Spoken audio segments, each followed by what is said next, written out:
اچھا، جب کسی پر جادو اثر کرتا ہے تو وہ کیسے پتہ چل سکتا ہے؟ دیکھیں، جس طرح کوئی لوگ بیمار ہوتے ہیں تو ڈاکٹرز کو ہم جا کے بتاتے ہیں، تو وہ سمٹمز ہوتے ہیں کسی بھی بیماری کے جس کے ذریعے پتہ چل سکتا ہے۔ اسی طرح یہ جو جادو کے اثرات مرتب ہوتے ہیں، یا بندش بھی دراصل جادو کے نتیجے میں ہوتی ہے،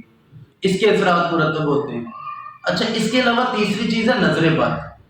نظر بد کے اثرات عارضی طور پر ہوتے ہیں اور یہ فوری محسوس ہو جاتے ہیں، ہمارے معاملات ڈسٹرب ہونا شروع ہو جاتے ہیں فوری طور پر ہی، اور فوری طور پر ہی ہم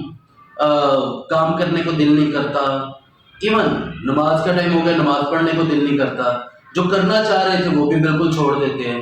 سستی، لاغر پن طاری ہو جاتا ہے، تو یہ تو فوری پتہ چل جاتا ہے۔ لیکن جو دوسرا جادو اور بندش ہے، بندش پھر وہی بات ہے، جادو کے ذریعے ہی ہوتی ہے۔ اس کے لیے یا اس کا جو پتہ چلتا ہے، اس میں سب سے پہلے تو ہمارے خواب وہ بے ترتیب ہوتے ہیں، خواب میں بری چیزیں نظر آنا شروع ہو جاتی ہیں،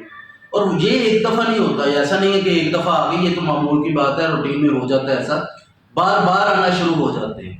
پھر اس کے علاوہ ہمارے جو کندھے ہیں ان پہ وزن پڑنا شروع ہو جاتا ہے، ہماری نیندیں اڑ جاتی ہیں، کم خوابی کا شکار ہو جاتے ہیں، ہماری نیند پوری نہیں ہوتی، چڑچڑاپن، غصیلا پن، یہ ہمارے اندر آنا معمول کی بات ہو جاتی ہے۔ جب ایسی چیزیں پیدا ہوں تو اس کا مطلب یہ ہے کہ آپ کے اوپر کسی نے کوئی وار کیا ہے۔ اس کے علاوہ ہمیں بعض اوقات ویسے پتہ چل جاتا ہے، ہمارے گھر کے ارد گرد کوئی تعویذ ملتے ہیں،